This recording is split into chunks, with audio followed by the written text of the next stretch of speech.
بسم اللہ الرحمن الرحیم نحمدہ ونصلی علی رسولہ الکریم اما بعد۔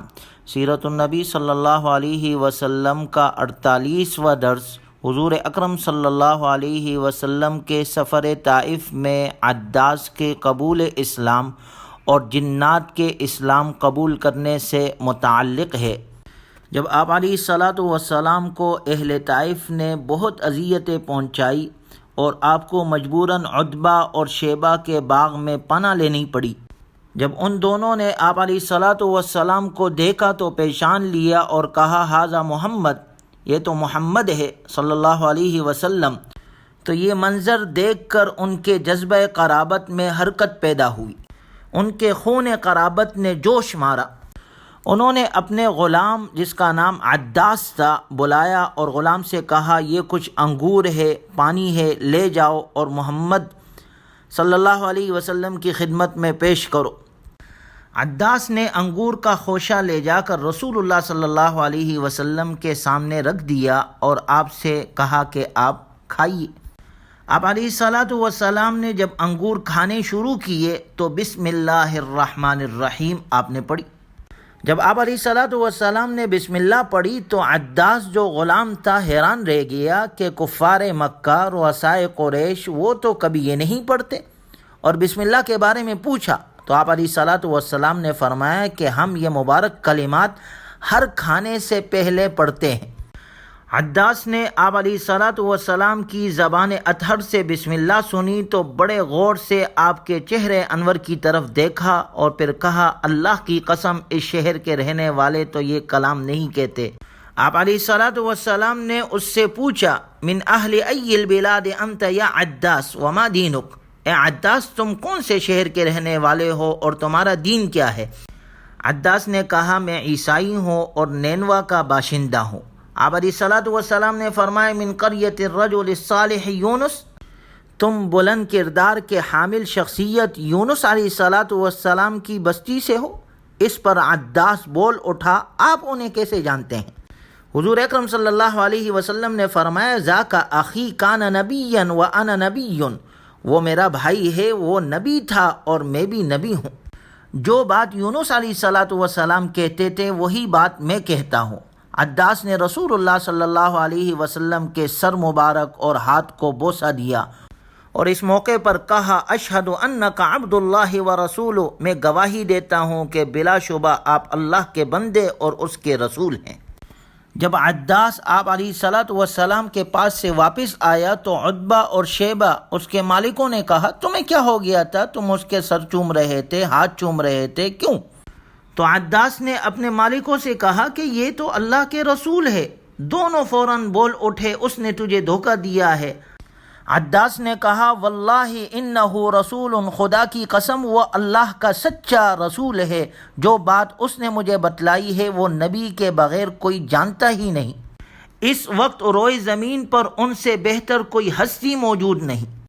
اگر غور کیا جائے تو واضح ہوتا ہے کہ یہ اپنا اپنا نصیب ہے کہ قریب والے لوگوں نے آپ علیہ الصلاۃ والسلام کو جھٹلایا اور دوسری طرف نینوا عراق سے آنے والا عداس نبی صلی اللہ علیہ وسلم کی رسالت کا اقرار کرتے ہوئے آپ علیہ الصلاۃ والسلام کے ہاتھ سر کو جھک کر بوسہ دے رہے ہیں، یہ محض اللہ کی توفیق سے ہے۔ اہل طائف آپ کو اذیتیں دے رہے ہیں اور عداس آپ کی تکریم اور تعظیم کر رہا ہے، جو مشرف با اسلام ہو گیا۔ پھر اگر غور کیا جائے جناب رسول اللہ صلی اللہ علیہ وسلم کی سنتوں کی برکت دیکھے، کھانے سے پہلے آپ علیہ الصلاۃ والسلام کا بسم اللہ پڑھنا اسلام کے واضح احکامات میں سے ایک حکم ہے، اور اس کی برکت سے یہ عداس اسلام کی طرف مائل ہوا۔ جیسے ہی نبی صلی اللہ علیہ وسلم نے کھانے سے قبل اللہ کا نام لیا، اس عداس غلام کے دل کی دنیا بدل گئی اور اس کے احساسات جوش مارنے لگے۔ عداس نے رسول اللہ صلی اللہ علیہ وسلم کو بتایا کہ اس کے علاقے میں اللہ کے نام کا رواج ہی نہیں، اور اسی وجہ سے مجھے تعجب ہوا۔ تمام ظاہری سنتوں کی طرح کھانے سے قبل بسم اللہ پڑھنا مسلمانوں اور بت پرستوں کے درمیان حد فاصل ہے، اور یہی فرق کافروں کو متوجہ کرتا ہے، پھر وہ اس بارے میں سوال کرتے ہیں، اور یہی فرق انہیں دین اسلام کی طرف کھینچ کر لاتا ہے۔ اگر آج ہم رسول اللہ صلی اللہ علیہ وسلم کی سنتوں کو بھی زندہ کرنے والے ہو تو بسا اوقات سنت زندہ کرنے سے بھی لوگ اسلام کی طرف مائل ہو جاتے ہیں۔ گویا حضور اکرم صلی اللہ علیہ وسلم کے قول، فعل اور عمل اور ہر سنت اور ہر طریقے میں اللہ نے ایک تاثیر رکھی۔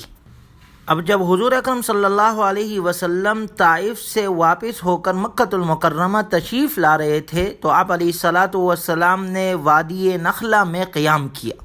آج کل اس کا نام السیل الکبیر ہے۔ آپ علیہ الصلاۃ والسلام یہاں رہے اور آپ رات کو نماز میں ایک مرتبہ سورہ رحمان کی تلاوت کر رہے تھے کہ ترک کے علاقے کے نصیبین کے جنات کا وہاں سے گزر ہوا۔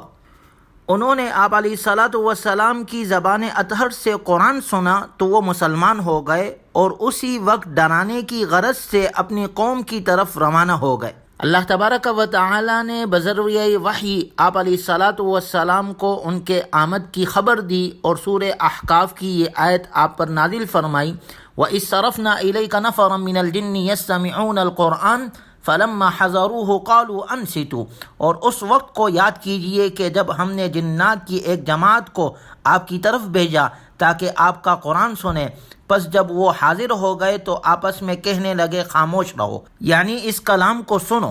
فَلَمَّا قُضِيَ وَلَّوْا إِلَىٰ قَوْمِهِمْ مُنذِرِينَ، پس جب قرآن پڑھا جا چکا یعنی آپ کی نماز ختم ہو گئی تو یہ لوگ اپنی قوم کی طرف واپس ہوئے تاکہ ان کو آگاہ کرے۔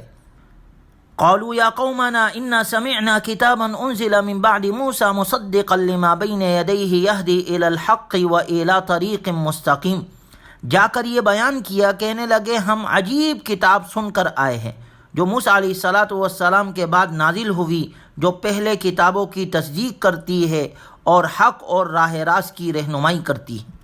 گویا یہی وہ دعوت رسول اللہ صلی اللہ علیہ وسلم کی جنہیں اہل طائف نے رد کر دیا تو اس کی قبولیت عالم جن کی طرف منتقل ہو گئی۔ پھر وہ جنات یہ دعوت لے کر اپنے قوم کی طرف اس طرح روانہ ہوئے جس طرح حضرت ابو ذر غفاری، طفیل بن عمر اور زماد رضی اللہ تعالی عنہم اجمعین اپنی اپنی قوم کی طرف گئے تھے، اور یوں جنات بھی اللہ کے داعیوں کی صفات میں شامل ہو گئے۔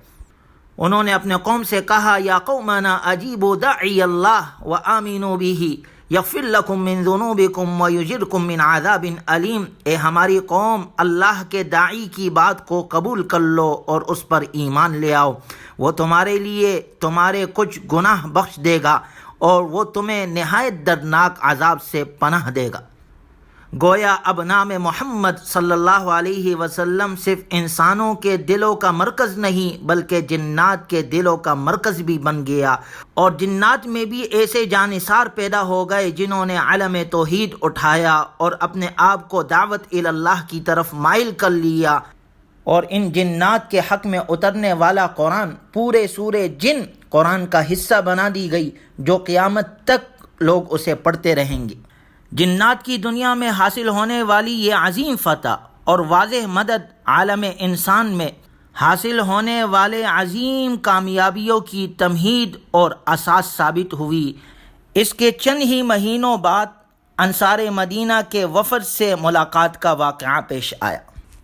گویا اس واقعے سے اگر دیکھا جائے کہ اگر اہل طائف والوں نے ایمان اور اسلام کی قدر نہیں پہچانی تو عداس نے اور جنات نے اسلام کے سچے اور ابدی پیغام کو سینے سے لگا لیا۔ گویا ایک داعی کو جہد مسلسل کرنی چاہیے، ایک جگہ اثر نہ ہو تو دوسری جگہ ضرور اثر ہوگا۔ آپ علیہ الصلاۃ والسلام کی زندگی سے ہمیں یہ سبق ملتا ہے کہ آپ نے کہیں پر بھی اپنے مشن کو نہیں چھوڑا، دعوت کا سلسلہ جاری رکھا۔ جب مکے میں مشکلات آئی تو طائف کی طرف آپ نے سفر کیا، جب طائف میں آپ پر مشکلات آئی تو اس کے باوجود بھی آپ نے طائف والوں کے لیے بد دعا نہیں کی۔ آپ علیہ الصلوۃ والسلام کے محنت کے نتیجے میں عداس آپ پر ایمان لایا، جنات میں اسلام کا کام شروع ہوا۔ گویا آپ ہمیں یہ تعلیم دے کر گئے ہیں کہ ہم اسلام کا کام کرنے والے ہو، نتیجہ اللہ پر چھوڑے، ہم اپنے مشن میں جاری رہے، رسول اللہ صلی اللہ علیہ وسلم کی تعلیمات کو پہلاتے رہے۔ اللہ ہمیں دین حق کے لیے قبول فرمائے، ہمارے نسلوں سے دین کا کام لے اور سارے عالم میں اسلام کو پہلائے۔ وآخر دعوانا الحمدللہ رب العالمین۔